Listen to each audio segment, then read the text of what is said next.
Oke, balik lagi semuanya. Pokoknya sehat terus ya dan lancar juga rezekinya. Dan masih mengenai Roy Suryo CS. Ternyata yang melaporkan Roy Suryo CS bukan hanya dari tim kuasa hukum Pak Jokowi, tapi ini nambah teman-teman. Di sini ada para pengacara yang tergabung dalam Advokat Public Defender. Jadi melaporkan Roy Suryo CS. Salah satu pasalnya yaitu pasal penghasutan yang dilaporkan oleh para pengacara ini. Dan pasal tersebut bisa bertambah seiring dengan proses penyelidikan. Dan ini dijelaskan oleh salah satu perwakilan Advokat Public Defender ketika diwawancara di depan media. Jadi makin banyak ini yang harus dipertanggungjawabkan oleh Roy Suryo CS, terutama Roy Suryo itu sendiri. Yang pertama kan mantan residivis, hakim bisa menambahkan hukuman kepada Roy Suryo ketika Roy Suryo terbukti bersalah. Kemudian yang dilaporkan oleh tim kuasa hukum Pak Jokowi kemudian para pengacara itu kan pasalnya itu lebih dari satu. Kemudian banyak statement yang dikeluarkan oleh Roy Suryo di sosial media yang memang kontroversial dan itu bisa menjadi data untuk dilakukan penyelidikan. Oke, kita langsung saja lihat videonya. Karena saya yang melaporkan, ya, mewakili organisasi saya, ya. Yang jelas yang advokat public defender, yang jelas yang kami laporkan ini adalah delik umum atau biasanya umumnya disebut delik murni. Delik murni. Ya, delik murni. Yang mana, ya kan? Apabila terjadi suatu peristiwa pidana, maka bukan korban dia boleh melaporkan. Contoh pembunuhan. Ya, kalau pembunuhan kan kalau kalian lihat di depan situ ada pembunuhan kan kalian boleh laporkan, betul tidak? Ya, jadi itu deliknya. Jadi jelas ini perlu teman-teman pahamin bahwa yang dilaporkan oleh Pak Jokowi di Polda Metro Jaya itu adalah delik aduannya. Yang kami laporkan adalah delik murninya. Ya, pasal yang kami terapkan di sini adalah pasal 160 penghasutan. Itu jelas ya. Oke, kenapa kami duga ada penghasutan? Karena si RS itu seolah-olah meyakinkan masyarakat bahwa itu adalah produk palsu. Itu intinya, ya kan? Itu intinya, ya. Yang kemudian kami jongtokan lagi kepada pasal 28 ayat 2, mempublikasi melalui media, oke, media online, ya, YouTube ataupun yang lain-lain, ya. Kemudian nanti kami lihat dalam pemeriksaan, pastinya kami akan menambahkan pasalnya, ya. Nah, tapi pasal itu kami belum bisa sampaikan lagi. Ya, kami belum bisa sampaikan karena nanti pada saat pemeriksaan aja. Nah, pada saat pemeriksaan kita akan lihat memang apabila ada terkait terhadap unsur yang nanti kami mau nambahkan pasalnya, maka kami akan tambahkan. Oke? Ini perilaku-perilaku yang tidak biasa nih di masyarakat kita. Bahwa pencemaran, hujatan, dan yang paling penting ini ada unsur ya mengungkap data pribadi orang. Ya. Nah, ini nanti lebih lanjut kami akan menyampaikan kepada penyidik bahwa ini perilaku-perilaku ini apakah diperkenankan oleh aturan dan perundangan, ya. Nah, jadi ada perilaku yang tidak biasa, yang biasa dilakukan oleh orang-orang yang biasa, yang tidak seperti biasanya, ya, perilaku ini. Sehingga ini perlu betul-betul perilaku tidak wajar. Memberikan edukasi, pembelajaran terhadap masyarakat Indonesia bahwa demokrasi hukum di Republik ini tidak boleh terkebiri dengan hal-hal yang perilaku yang tidak biasa-biasa saja. Oke? Bukti apa aja dalam pemeriksaan? Nanti kita lihat apakah ini diterima buktinya, ya. Kita akan sampaikan nanti setelah kami lakukan kunjungan kepada penyidik, ya. Silakan Pak Ketum. Oke, jadi defender, ya. Sebagai warga negara. Jadi para pengacara yang tergabung dalam tim Advocate Public Defender mendatangi Polres Metro Jakarta Selatan, jadi menyerahkan bukti penghasutan yang dilakukan oleh Roy Suryo CS. Tadi dijelaskan ya, bukan hanya satu pasal yang dilaporkan. Tadi yang sudah dinyatakan ada 2 pasal dan itu bisa nambah lagi. Ngeri. Satu persatu Roy Suryo CS alami kejadian aneh setelah dilaporkan Jokowi. Setelah Presiden Jokowi resmi melaporkan 5 orang dalam kasus tudingan ijazah palsu, sejumlah kejadian aneh menimpa para pelapornya.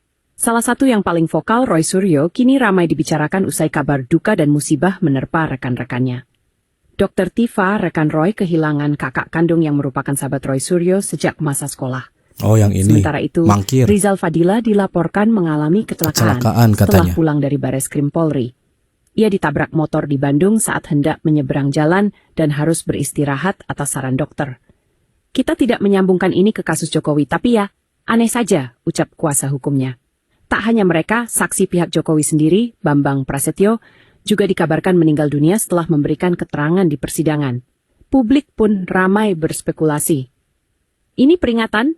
Atau mungkin karma berjalan lebih cepat dari dugaan? Netizen juga mengingatkan, jangan salahkan Jokowi. Itu risiko menuduh tanpa bukti. Silakan menurut teman-teman gimana? Jadi ketika ada panggilan, ada beberapa kejadian yang terjadi, entah itu kebetulan atau gimana, tapi begitulah. Rizal Fadila kecelakaan, Dokter Tipa ada kabar duka, kemudian yang lainnya juga pada mangkir. Termasuk di video sebelumnya Abraham Samad mangkir juga. Kalau Abraham Samad tidak ada keterangan apapun.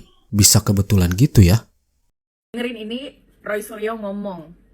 Pasti akan membiarkan anak-anak bangsanya yang kami ini sebenarnya ingin mengungkapkan kejujuran dengan ilmu pengetahuan dan teknologi. Jadi ini pure science ya, untuk membuktikan kepalsuan skripsi dan juga kepalsuan ijazah. Kok malah mau dipidanakan dengan pasal?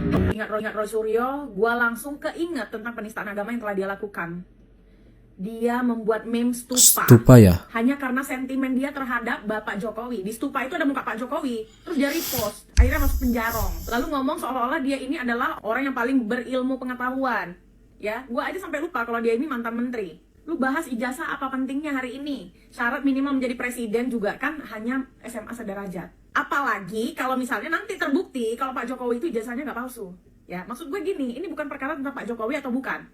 Ini perkara, lu sebagai orang yang berpengetahuan seharusnya membahas dan memberi gagasan untuk pemerintahan yang sekarang, Bapak Prabowo Subianto. Jadi, lu ini sakit hati banget sama Pak Jokowi sampai ganti presiden. Kalau melihat jejak digital Roy Suryo yang salah satunya ditunjukkan oleh Mbak ini, kita tuh sulit percaya dengan apa yang dikatakan oleh Roy Suryo ya, ketika mempersoalkan Pak Jokowi. Yang lagi ramai ya ini, soal ijazah Pak Jokowi. Roy Suryo CS bahkan mengatakan happy gitu kan dilaporkan, tapi ketika ada panggilan pada mangkir. Yang gue garis bawahi nih, kalau gue jadi Pak Jokowi ya, ketika nanti sidang terus habis itu ternyata dari timnya Roy Suryo CS tidak bisa membuktikan itu palsu ya, biar mereka makin penasaran nanti kalau misalnya mereka jadi tersangka ya, dalam tanda kutip jadi tersangka. Kalau aku jadi Pak Jokowi, aku nggak bakal pernah nunjukin ijazah asli. Kenapa? Karena biar mereka penasaran seumur hidup ya. Karena tuduhan yang mereka layangkan ke Pak Jokowi kan pasti sangat mengganggu gitu. Tidak cuma mengganggu secara secara fisik gitu kan, harus capek melakukan pelaporan ke pengadilan dan lain-lain. Tapi pasti secara psikis juga capek gitu. Secara hati nurani pasti juga capek dituduh terus gitu. Kalau misalnya benar-benar ijazahnya itu palsu gitu. Nah, makanya menurut gue lawannya dengan psikis juga. Jangan pernah nunjukin ijazah asli. Udah. Perkara mau banyak omongan atau apapun ya, menurut gue bodo amat gitu. Biar mereka penasaran terus itu Roy Suryo dan kawan-kawan. Tapi kita bergerak atas nama masyarakat. Satu kata yang terakhir, yang penting adalah kejujuran. Begini loh Roy Panci, muka tembok. Kenapa saya selalu menentang Anda tampil di depan? Kau kasih contoh Gayus Tambunan. Habis kasus koruptor, Oh ya, nggak muncul ya lagi ke publik. di publik. Karena dia memiliki marwah dan harga diri. Kau tidak. Kau berbicara kejujuran atas nama rakyat. Dari mana tolok ukur kejujuranmu sementara kau pencuri panci? Pernah menjabat jadi Menpora, lagu Indonesia Raya, kau nggak hafal. Menjadi anggota DPR RI, kerjaanmu tidur. Kejujuran apa yang maksudmu jadi tolak ukurmu? Ya, ini sudah jelas ada bocorannya. Dari Bung Teddy. Ketika nanti putusan pengadilan ya menyatakan bahwa berdasarkan bukti-bukti para penggugat tidak memiliki bukti valid, sedangkan pihak Pak Jokowi punya bukti valid dari pihak UGM, dari KPU dan segala macam, maka dinyatakan sah sekarang ini ya sudah mulai mereka menjatuhkan yang namanya pengadilan. Mereka akan bilang bahwa pengadilan akan memutuskan, karena ada putusan pengadilan yang mengatakan ijazah Pak Jokowi asli, sehingga mereka akan menyebarkan ya bahwa pengadilan sudah diintervensi oleh pemerintah, pengadilan sudah diatur. Ini akan mereka lakukan, sebelum kejadian mereka akan lakukan itu. Dan itu sepertinya sudah terjadi ya teman-teman. Coba nanti kita lihat, karena tujuannya bukan Pak Jokowi. Mereka tahu itu asli, tahu ya. Cuma karena mereka ingin merusak ya, membuat kegaduhan melalui Pak Jokowi, sasaran antara kan, Pak Jokowi itu hanya sasaran antara. 1000% mereka tahu itu asli. 1000% mereka tahu Pak Jokowi tidak bohong. Tapi Pak Jokowi adalah objek yang sangat tepat untuk membuat kegaduhan di negara ini. Makanya kan saya bilang Pak Jokowi berhentilah untuk diam. Ya, karena yang mereka tuju bukan Anda, tapi Indonesia. Logika mendasar aja ya, selain pembuktian dokumen dan segala macam, emang bisa seluruh orang di dalam UGM, ya, seluruh mahasiswa tahun itu bisa disetir nggak untuk mengatakan bahwa Pak Jokowi ada kok di kampus? Bisa nggak? Nggak bisa. Ya, segitu banyak mahasiswa, ya, bisa nggak disetir untuk pura-pura mengatakan, oh kami teman Pak Jokowi? Itu logika itu aja sudah terbantahkan. Jadi saya bilang bahwa yang pihak-pihak yang menyebarkan isu ini, yang menyebarkan fitnah, ya, bukan yang menggugat ya. Kalau menggugat kan silakan, ya, itu hak kalian, gitu kan. Walaupun kalian nggak punya bukti apapun, ya.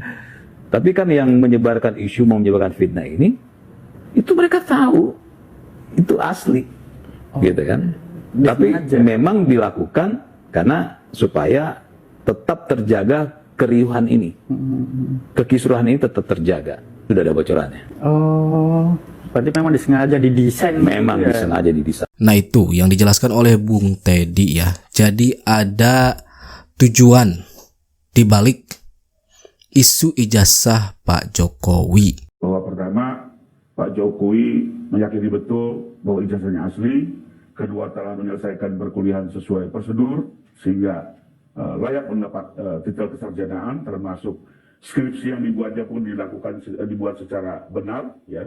Dan ini semua akan kami buktikan tentunya. Karena bagaimanapun siapa yang melapor harus membuktikan.